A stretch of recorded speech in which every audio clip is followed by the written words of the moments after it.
This is a question a lot of you ask me, and I have asked myself the same thing too. We have in our midst so far produced 2 world champions. One is Nicole and David in squash, and we had Lee Chong Wei in badminton. People ask me, why not in football? Then some people also cover that question by saying they are playing individual sports. I mean, Nicole and Chong Wei. But whereas football is a team game. Now, do you all remember 1975? I think the older generation, my generation, will remember in 1975, Malaysia played in the World Hockey Championships, and I think, if I'm not mistaken, we were placed 3rd or 4th.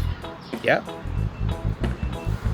If in hockey we can go up to that level, it's a team game, one may ask, why not football? But if you realize, in 1972 and 1980 we qualified for the Olympics. So did the 1975 hockey team, which now has dropped. Our hockey team has not been performing as it should be. But we are in the topic of football. Why not football? When will Malaysia qualify for a World Cup qualifying tournament on merits? It may be under 17, it may be under 20, it may be even the Asian Cup. You know, we are talking only, the World Cup is where all the countries in the world play, and Asian Cup is all the countries in Asia. We got to be champions of Asia first. Look at Japan, look at Korea. It's very sad, very, very sad that I feel that maybe in my lifetime I might not see Malaysia qualifying, not winning, yeah, qualifying. So it's very sad. Now, if we do not dissect this now and work on it, generations to come, we will be losing to minnows like Laos and Brunei and Cambodia and so on, which once upon a time we never looked at. And that's what countries like Japan and Korea are doing to us. So my question to you, would we ever qualify? If we are not, why not? Why not? Think about it. You know, football has survived many recessions. The 1980s, the 1990s. People still come to support their teams. Now, even when Malaysia in the 1990s, 1994, we went through a bad patch of match fixing and so on. Many players were barred from playing football. 154 players, roughly, were barred from playing, top players. Yet, the following year, people came to the stadiums. We still have, for a Malaysia Cup final or a FA Cup final, we have Stadium Bukit Jalil filled to the brim. That is Malaysia. Now, can we produce a world champion in football? We can. But the most important thing is we need to plan. It is not a short-term plan. Japan planned 100 years plan that by 2092 to win the World Cup. Where is our plan? All our plans are short-term. All our plans are short-term. Now, remember this. I was way back in 2003, I was in Germany. I went for a coaching course in Hennef, Cologne. And where I was staying, in Cologne, there were many young children playing, and during that period of time, if you remember, in 2002, Germany lost to Brazil in Japan-Korea World Cup. Yeah, they started a 10-year plan. Yeah, because a 10-year plan is the very basic to develop players. A 10-year plan, and in 2014, so you look at this. In 2003, they put forward a 10-year plan which matured in 2013.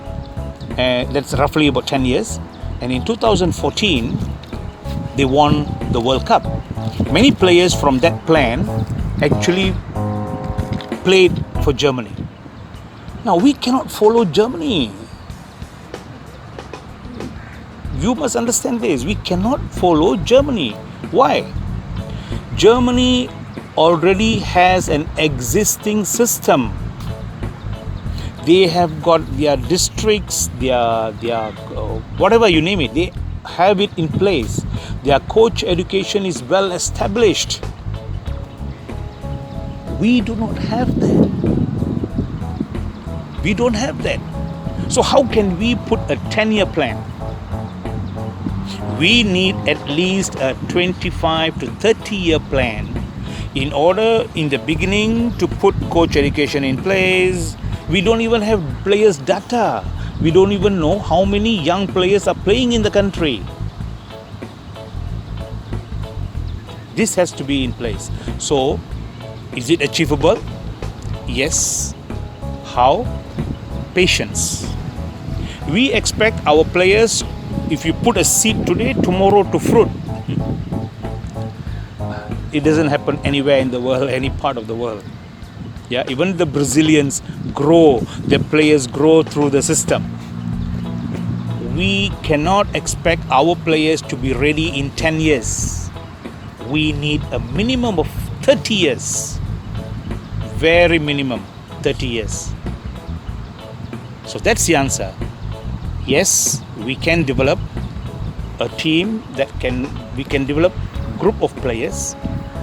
You see, way back before East Germany separated from East Germany and West Germany joined together to become one Republic of Germany, there were some scientists who did a research in East Germany. And they found out that in East Germany, every 800 top class athletes will produce one world champion. Okay? It is an old study. Now let's go by that study. Do we have 800 top class grassroots or youth players in the country? 800. Bukit Jalil. How many? Even the state sports schools, how many? But we don't have the coaches, as what Tuan Haji Bakri said yesterday.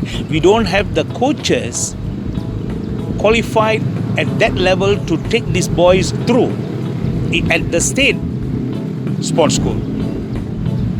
Yeah, I'm a teacher, ex-teacher. I know what's happening in schools. Whoever likes football, whoever can do a little bit of football, you coach. That's not how football coaches are selected. That's not how football coaches are appointed. In Japan, the clubs assist the school. In Singapore, the outside coaches, qualified coaches are allowed to come in to assist. We have a closed system. We do not want to allow anybody to come in. We are so afraid. Teachers are afraid that their positions will be taken. Like I said from the beginning, this is no holds barred. I'm telling you truthfully, all these issues has to be addressed if we want to see a champion team maybe 30 years from now.